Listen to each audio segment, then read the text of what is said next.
Hey guys, SuperHorrorBro Mike here, and in today's video, we slide, leap, swing, and rail grind our way through a parkour course from hell, as we navigate the nightmarish world of Frankie's Parkour Palace, and try to survive a twisted game show. So sit back, relax, and let's put on our running shoes. This is the story of Finding Frankie Explained.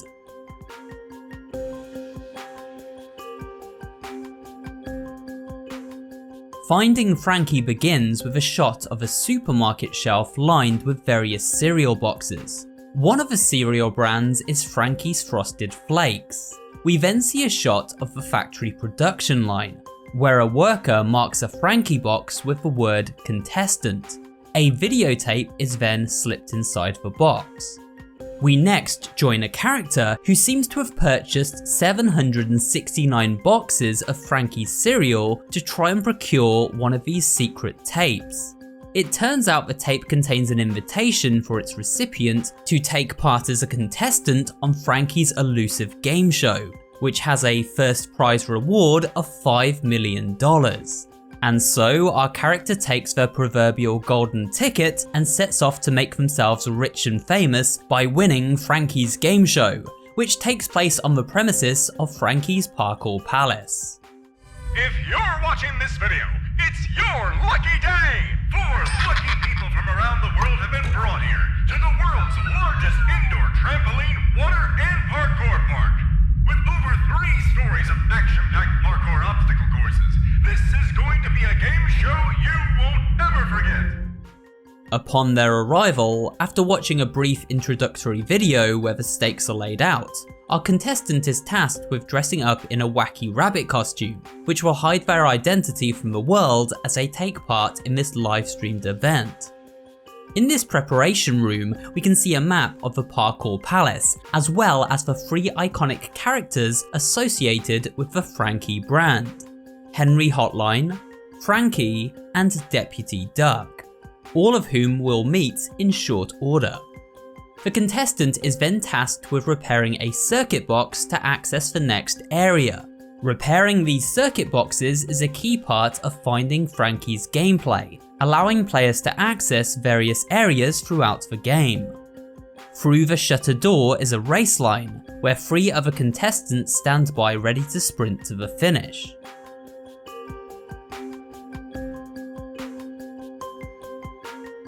After the counter hits 0 and the race begins, the shutter ahead opens to reveal Frankie, a terrifying rabbit animatronic, who can stretch his springy body across great distances in a matter of seconds.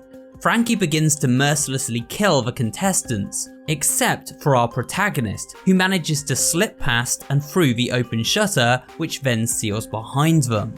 Now, as the only remaining contestant, the grand prize is theirs, as long as they can survive the parkour nightmare that awaits ahead. Their first task is to complete a short tutorial area, which will get them accustomed to navigating the dangers ahead. Here we learn to run, slide, swing, wall bounce using trampolines, and grind at great speeds using rails that twist around the environment. With the basics down, our cautious contestant makes her way deeper into the facility. The contestant reaches the main lobby of Frankie's Parkour Palace, where the mysterious announcer greets them once more. Dear lucky contestant, it seems the other competitors have mysteriously died. Not sure how that happened, but oh well, you're still here. Frankie doesn't feel like himself today. He normally doesn't go on mass murdering sprees, but don't worry about that, lucky contestant. We can still make this a fun, PG-rated adventure! The announcer then instructs our hapless hero to make their way to the upper levels and make contact with Frankie's friend, Henry Hotline. At this point, the player must begin putting their newfound parkour skills to work across the park's many obstacle courses. Along the way, they will encounter Frankie, who appears if we step out of bounds to try and cheat our way through an obstacle course, or if we unfortunately fall from a ledge. Frankie is able to elongate his arms, legs, and neck as they are constructed from stretchy springs. This means if he does appear, it is imperative that we quickly hide to avoid his search. Upon reaching the entrance to Henry Hotline's domain, it quickly becomes apparent that the announcer may not be being completely honest with us when he claimed that this was a one-off malfunction. We see the bodies of hundreds of previous game show contestants mangled and strung up throughout the environment. Another short crawl through the vents ahead and Frankie appears once more. He is ready to tear the contestant limb from limb, but a familiar voice instructs him not to. Not yet. It seems the announcer is the architect behind this entire game show, and wishes to keep our protagonist alive for a little longer, for his thousands of viewers who are tuning in from around the globe to watch the carnage. After all, it wouldn't be entertaining for all these thousands of viewers if our protagonist died so early on, now would it? However, while Frankie backs off momentarily, it isn't long before he reappears and gives chase, forcing our hero to quickly parkour their way through a deadly obstacle course of spinning blades, falling logs, and circuit breakers to fix in record speed.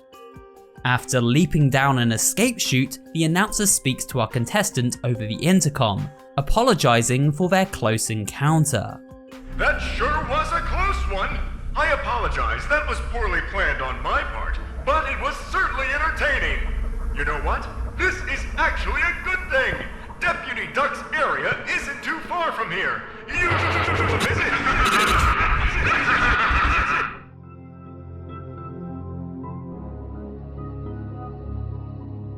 Next stop is Deputy Duck's parkour zone. This new area introduces more intricate parkour gameplay, as well as new hazards, such as these Deputy Duck statues that spit out balls at the player to knock them out of bounds, at which point Frankie will spawn to finish them off.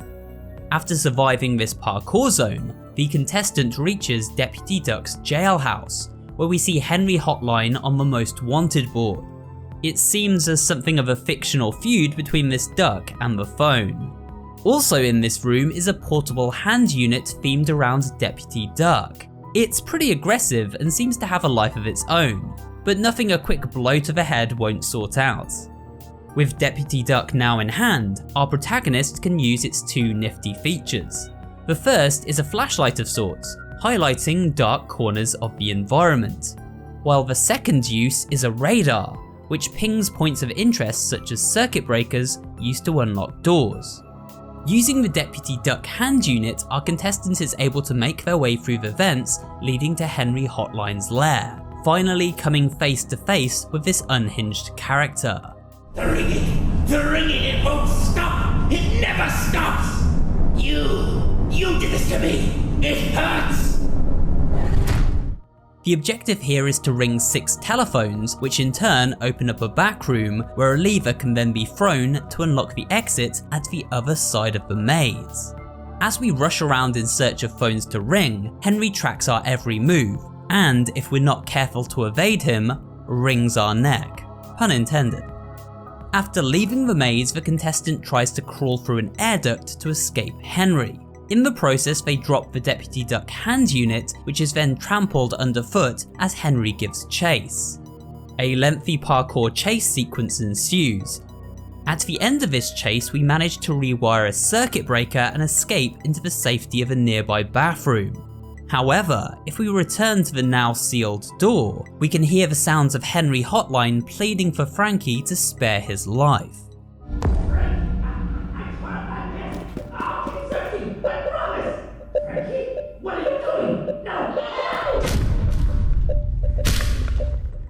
It seems as though failure is not an option, and death befalls those who fail Frankie in this world. Just moments after our unfortunate contestant escapes the clutches of Henry Hotline, they plummet into a pit where they must survive for 1 minute on the clock as a conveyor belt throws objects at them with increasing speed, in an attempt to knock them into a giant meat grinder. After surviving this challenge, they find themselves in the utility tunnels, which lead to a giant incinerator at the core. By rail grinding around the incinerator, being ever so careful not to fall into the fiery pit beneath, we are able to trigger a series of circuit breakers which then open up access points in the utility tunnels above, where new parkour zones await. Making our way back to the utility tunnels, our contestant is ambushed by an unexpected guest. You're our lucky contestant. No one has ever made it this far. Usually only mere seconds. If you're lucky, a minute or two. They play easy, and they pity you. The only reason the ones above decided to keep you around is because you're boosting the ratings. Our viewers are entertained. We aren't going bankrupt, and this isn't our last game show.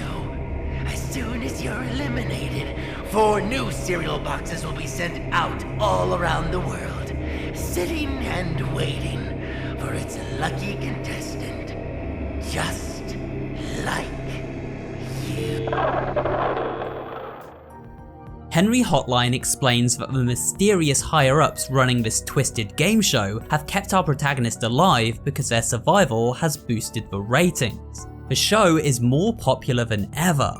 Henry then hands us a gift as a token of his appreciation, the barely working remnants of the Deputy Duck hand unit. Then a call comes in, and it's time to say bye-bye to Henry, who has obviously served his purpose and now is no longer of use to the showrunners. Hello?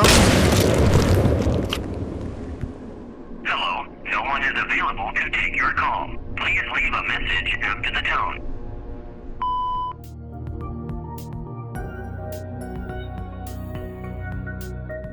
A short distance from Henry's final resting place, we find a security room, where an unexpected character has been spying on our every move around the park. This is the other Frankie. Lucky contestant!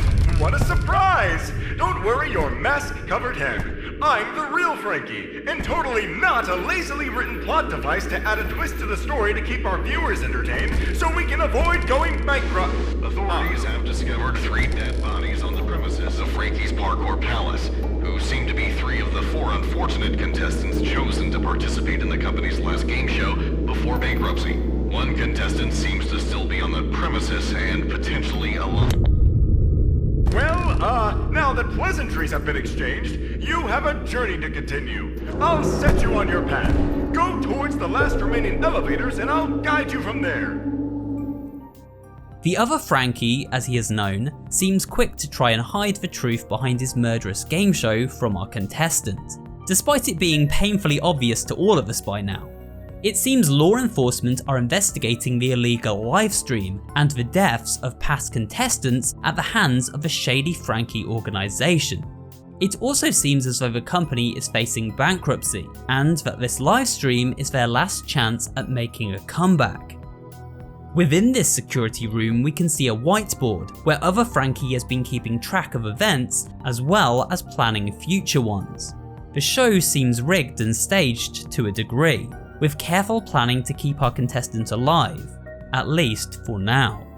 In fact, we can sometimes spot this other Frankie character watching our every move in certain areas of the map. This suggests that Frankie is keeping tabs on us at every moment, ready to intervene if we are about to fail or die too early on. With other Frankie's help, our protagonist manages to navigate through the darkness of the sewer system, powering up 2 more parkour zones within the utility tunnels. These include a water park and a trampoline arena. In the water park, we must complete a series of circuit boxes in record time, using grind rails and fans to navigate the aquatic environment at a lightning pace. While in the trampoline arena, it's a race against an ever-narrowing window of time, as we are tasked with bouncing through rotating rings and tagging explodable meat sacks known as noobs.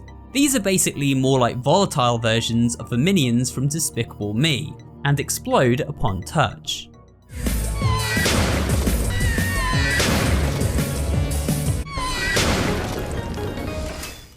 Each of these zones provides a key upon completion, and with these 2 keys in hand, our contestant is able to access the final challenge of the park, Frankie's Frosted Peak.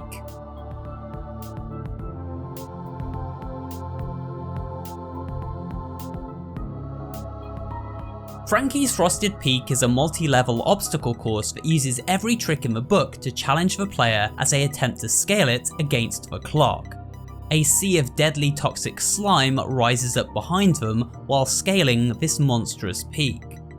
Even after reaching the top, one final challenge awaits in the form of this tunnel of spinning blades, which must be avoided while navigating a spinning cyclone.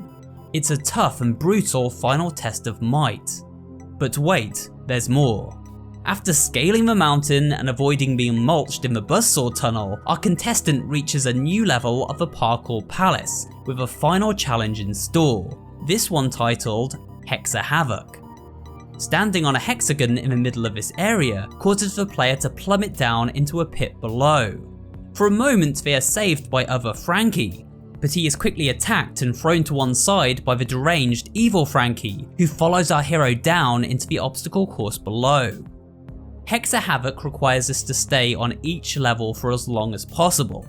Levels are made up from hexagonal platforms, which glow and then disappear after we or Frankie make contact with them. The idea is to survive until the time limit runs out, and then hit the override switch on the final level to stop the platforms from vanishing. Why? Well, remember that incinerator we saw earlier? Yeah, Hexa Havoc has been built directly above that, so if the platforms disappear before the switches are flipped, then we receive a free cremation. After avoiding Frankie until the timer runs down and overriding the attraction, it seems we are finally safe. However, the override switch also drops an entire swarm of explosive noobs from above. They pile on top of Frankie, blowing him to pieces and sending both the mechanical rabbit and our costumed contestant hurtling down into the fiery furnace below. But this isn't quite where the story ends. We soon learn that our character somehow survived. Maybe they landed on a grind rail and skated to safety. They return to the security room to reunite with other Frankie, who congratulates them and allows them to claim the grand prize of $5 million.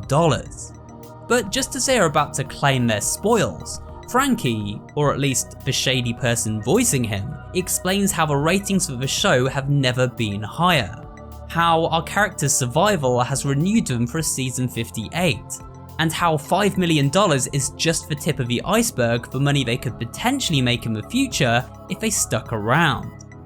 And so this is the cliffhanger Finding Frankie leaves us to ponder. Will our character return for another season? But stars don't just leave after a season, do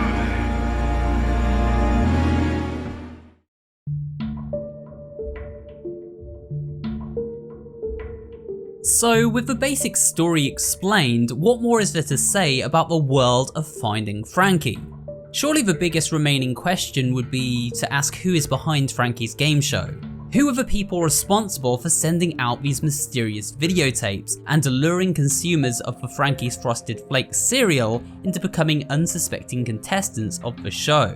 Well, as far as I can tell, we don't get any firm answers here. But what we can discover are a handful of secret rooms and hidden scraps of lore that shed some light on how this sinister kill show came to be. On a handful of television screens found throughout the game world, we can see this message briefly flash up. By pausing the video here, we can read a little about the history of the Frankie character. You see, Frankie started as a cereal company founded by two brothers. These brothers then went on to sell the intellectual property to a third party, who expanded the brand. A little later in the game, we discover this newspaper clipping, whose headline reads, "Popular cereal brand expands with new characters and direction shift." So it seems Henry Hotline and Deputy Duck were added by the new owners, of which a man named Stan Ellie acted as CEO. This is what Stan had to say about the company's new direction. As an IP grows, so should we, and the characters. The brothers couldn't see that, as they deemed it crass commercialism, and too much of a pivot from what they had originally wanted. But I see it as an opportunity to grow Frankie, not just as an IP, but as a character, and to expand this immersive world. Then later in that same interview, Stan mentioned that several multi-million-dollar investments were being made into the Frankie IP, as well as locations opening up across the United States, the first of which will open in California. This is, I believe, the location that Finding Frankie takes place. Once a children's play park with fun interactive characters, Frankie's Parkour Palace has now fallen into the hands of a more sinister organisation, who have transformed it into a murder show streamed to bloodthirsty viewers across the darkest corners of the internet. However, I wasn't able to find any additional lore dumps throughout the game world, so I have no idea if Stan Ellie is the person behind this illegal activity and inhumane livestreams, or whether this is the work of someone else who perhaps took over the IP after it ended up failing commercially as a children's attraction and cereal brand. It should be noted that it seems these death-defying livestreams were first created in 2001 and then privately broadcast. Before we wrap things up, there is one more secret that is worth exploring. Now, if we load up the game from the last checkpoint, it places us just outside the Frosted Peak zone. Returning to this area, we are now able to leap over this crime scene tape and take a very tall staircase all the way to the top floor, where we can find the CEO's room. Here we can pick up a key, which will unlock a previously sealed door in the lobby area. But before leaving, if we check out the desk, we can observe a residential apartment purchase agreement.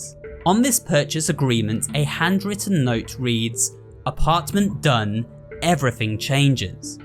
If we remember back to the ending of the game, Frankie admits that he knows the protagonist's financial situation, and knows about the crummy apartment they reside in.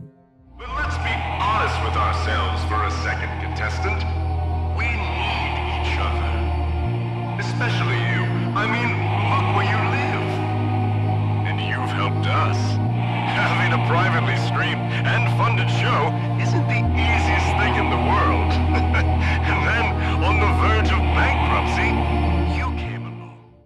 So it seems as though at least one of the players in each season of the game show is being secretly monitored and controlled by the Frankie company, who act like an invisible puppet master. Knowing how desperate these people are for money, it is then easy for the Frankie company to manipulate them into taking part in this show, only to meet a gruesome demise for the sick weirdos watching across the internet. Well, until now, as this latest contestant survives and in the process boosts the ratings. Finally, if we head down to that secret room unlocked by the CEO's key, we can find something very creepy indeed. 3 animatronics: Frankie, Henry Hotline, and Other Frankie. It seems these were some of the models being used in season 57, the season our protagonist just survived, as we can see from nearby info cards. Henry Hotline is said to appear twice in this season, which he did, meaning that, as we suspected, the entire show was staged. The Other Frankie is interesting to analyse, as his note reads, "Needs recasting," and "Not returning, needs new suit." So it seems this Frankie will not make a reappearance and his actor has been recast. This tells us that, unlike in other mascot horror games such as Poppy Playtime or Five Nights at Freddy's, where the animatronics are alive or haunted in some way, the ones on display in Finding Frankie are simply animatronics, controlled remotely and voiced by real people, just as they would be in real life. Of course, the wrinkle here is that the people controlling these animatronics are deadly killers, chasing down hapless contestants and tearing them limb from limb, all in the name of entertainment. This also means there is an element of theatricality to this game show world. When a character like Henry Hotline dies, he's not really dying. It's all a show, as there is a puppeteer controlling him off-site.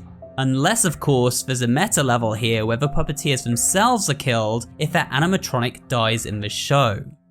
For now, most of the finer details for Finding Frankie remain a mystery, but the game does provide us with lots to ponder and theorise over while we wait for the already teased sequel. In this sequel, I'm sure we'll learn far more about this kill-happy corporation and the puppeteers behind it. And with that, we come to the end of this video and a look at the story of Finding Frankie Explained. I hope you enjoyed watching today and found this video both entertaining and informative. If you did, remember to leave a like, comments down below, and of course subscribe for more horror related content. Thanks for watching, and I'll see you on the next video.